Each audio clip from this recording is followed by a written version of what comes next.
الحمد لله وكفى والصلاة والسلام على سيدنا محمد المصطفى وأحمد المجتبى وعلى آله الأتقياء وأصحابه الأصفياء أما بعد فأعوذ بالله من الشيطان الرجيم بسم الله الرحمن الرحيم لا إكراه في الدين قد تبين الرشد من الغي فمن يكفر بالطاغوت ويؤمن بالله فقد استمسك بالعروة الوثقى لا انفصام لها والله سميع عليم صدق الله العظيم.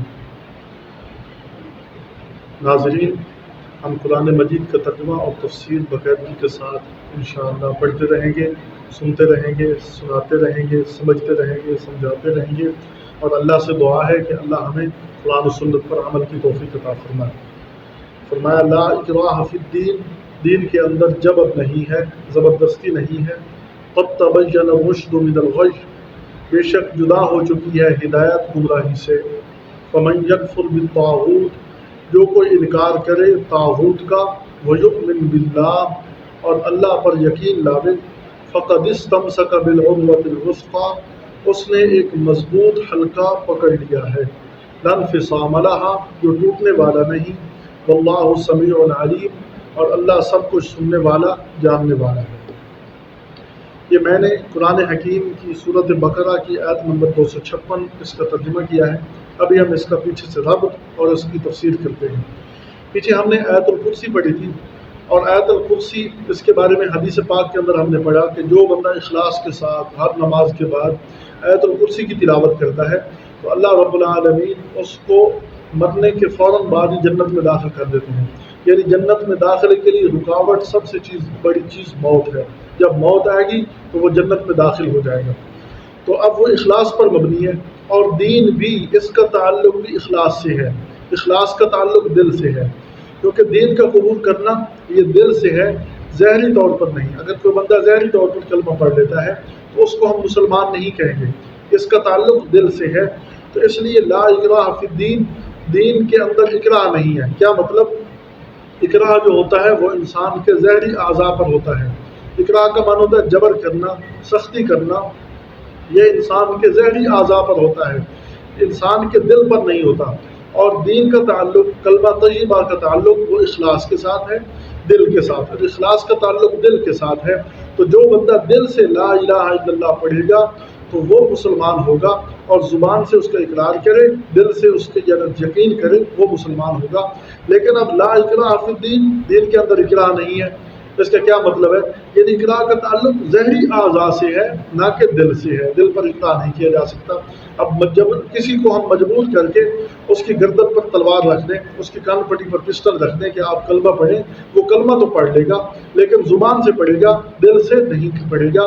اس لیے دین کے اندر داخل کرنے میں اکراہ نہیں ہے. اب دین کے اندر جب ہم دیکھتے ہیں تو اکراہ تو ہے. مقصد یہ ہے کہ ہم کوئی آدمی قتل کرے تو اس کو معاوضہ عوض میں قتل کیا جاتا ہے، اس کو بدلے میں قتل کیا جاتا ہے. کوئی چوری کرے اس کا ہاتھ کاٹ دیا جاتا ہے. حکم ہے کہ بچہ جب 7 سال کا ہو اس کو پیار سے نماز کی طرف لے جاؤ، اور اگر وہ 10 سال کا ہو جائے تو اس پر جبر کرو، اس کو زبردستی جو ہے نا وہ نماز پر لے جاؤ اور اس کو سزا دو. یہ اکراہ تو ہے. اب اکراہ کا کیا مطلب ہے؟ ادھر قرآن کہہ رہا ہے اکراہ نہیں ہے اور ادھر اکراہ ہے. تو اس کا مطلب بالکل واضح ہے کہ دین پر کسی کو لانے میں اکراہ نہیں ہے.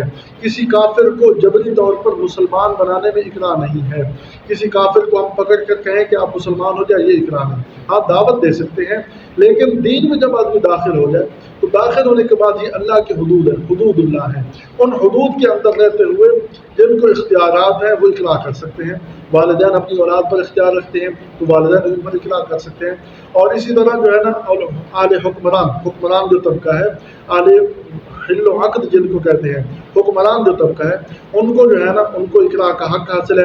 اگر کوئی قتل کرتا ہے معاوضے میں قتل کرے. اسی طرح اگر کوئی چوری کرتا ہے اس کا ہاتھ کاٹا جائے. تو دین کے معاملے کے اندر اکراہ ہے، لیکن کسی پر جبراً مسلمان کرنا، کسی کو جبراً مجبور کر کے لانا، اس کے اندر اکراہ نہیں ہے. اور تاریخ مسلمانوں کی اس بات پر شاہد ہے کہ کسی کو مجبور نہیں کیا گیا. جناب فاروق اعظم رضی اللہ عنہ، ان کے زمانے میں ایک عورت تھی بوڑھیا. وہ بالکل عیسائیت پر اس نے زندگی گزاری، وہ بوڑھی ہو چکی تھی۔ تو آپ رضی اللہ عنہ نے جا کر ان کو دعوت دی، تو وہ کیا کہنے لگی؟ وہ کہنے لگی انا عجوز کبیرۃ والموت الی قریب، میں بوڑھی ہو چکی ہوں، میری عمر کافی ہو چکی ہے اور میں نے زندگی اسی پر گزار دی ہے اور موت میرے قریب ہو گئی ہے، اب میں کیسے اس دین کو چھوڑوں؟ تو آپ نے اس کو چھوڑ دیا، فرمایا لا اکراہ فی الدین، کسی کو جبرن مسلمان نہیں بنایا جا سکتا۔ اسی طرح فاروق اعظم کا ایک غلام تھا وسیق نام، بڑا قابل تھا اور وہ حساب و کتاب میں بڑا ماہر تھا۔ تو فاروق اعظم نے اس کو دعوت دی، تو اس نے جو ہے نا دعوت ٹھکرا دی، انکار کر دیا۔ تو فاروق اعظم نے فرمایا بھائی تو خود سمجھدار ہے، دین قبول کر لے۔ نہیں، اس نے قبول نہیں کیا۔ فرمایا اب میں تجھ پر یہ احسان کرتا ہوں کہ تو نے میرے ساتھ اتنے اچھے معاملات کیے ہیں، میں تمہیں آزاد کر دیتا ہوں۔ انہوں نے آزاد کر دیا لیکن جبر نہیں کیا۔ اسی طرح سلطنت عثمانیہ کے اندر دیکھ لو، سلطنت عثمانیہ کے اندر ایک حکمران گزرے ہیں، انہوں نے جو ہے نا، حکمران کا نام سلطان سلیم خان ہے، انہوں نے جو ہے نا اعلان کر دیا کہ یہود اور نصارہ کو جبری طور پر مسلمان بناؤ، اعلان کر دیا، کیونکہ یہود و نصارہ بڑی سازش کر رہے تھے۔ تو سازشوں کے نتیجے میں انہوں نے فرمایا کہ جو ہے نا ان کو زبردستی طور پر مسلمان کر دیں۔ لیکن اس وقت کے جو شیوخ اور مشائخ تھے، علماء تھے، ان کو پتہ چلا، انہوں نے آ کر منع فرما دیا، کہنے لگے کہ آپ کیسے جبر کر سکتے ہیں، حالانکہ قرآن کہتا ہے لا اکراہ فی الدین۔ تو مسلمانوں نے، حکمرانوں نے بر صغیر پر 800 سال حکومت کی ہے، اور تاریخ کے اندر کوئی ایسا واقعہ نہیں ملتا کہ جس میں جبری طور پر کسی کافر کو مسلمان بنایا گیا ہو۔ تو قرآن حکیم کے اس لفظ لا اکراہ فی الدین کا معنی واضح ہو گیا، مطلب واضح ہو گیا کہ کسی کو جبری طور پر مجبور کر کے آپ مسلمان نہیں بنا سکتے۔ ہاں، جو مسلمان ہو چکا ہے اس پر شریعت جو ہے نا سختیاں بھی کرتی ہے، اس کو رعایت بھی دیتی ہے، اس کو ریلیف بھی ملتے ہیں، اس کو سہولیات بھی ملتے ہیں۔ تو لا اکراہ فی الدین کا معنی واضح ہو گیا۔ اللہ ہمیں سمجھنے کی توفیق عطا فرمائے۔ فرمایا قد تبین الرشد من الغی، دین کے اندر اکراہ نہیں ہے، لیکن ہدایت وہ گمراہی سے واضح ہو چکی ہے۔ یہ آیت اس وقت نازل ہوئی کہ آپ صلی اللہ علیہ وسلم کے جب مدینہ طیبہ تشریف لائے نا، تو آپ صلی اللہ علیہ وسلم کے زمانہ میں وہاں دو طبقے تھے، ایک عرب لوگ تھے جن کو ان پڑھ کہتے تھے، اور دوسرے یہود و نصارہ تھے۔ تو وہاں ایک آدمی تھا، ایک صحابی رسول، انہوں نے جو ہے نا ان کے دو بیٹے یہود و نصارہ کے پاس پڑھتے تھے، وہ بھی ان کے پڑھنے کی وجہ سے وہ یہودی ہو گئے۔ اب انہوں نے چاہا کہ جب یہود و نصارہ کو نکالا جا رہا ہے، جب اعلان ہوا کہ یہود و نصارہ کو یہاں سے نکال دو، بنو نذیر بنو قریظہ کو وہاں سے جلا وطن کیا گیا، تو وہ جانے لگے۔ تو انہوں نے سوچا کہ میں اپنے بچوں کو مسلمان بنا دوں، تو مسلمان بنانے کے لیے انہوں نے جو ہے ان پر اکراہ کیا۔ تو اللہ تعالیٰ نے یہ آیت نازل فرمائی، فرمایا لا اکراہ فی الدین، دین کے اندر اکراہ نہیں ہے، کیونکہ اکراہ کا تعلق اعضاء سے ہے۔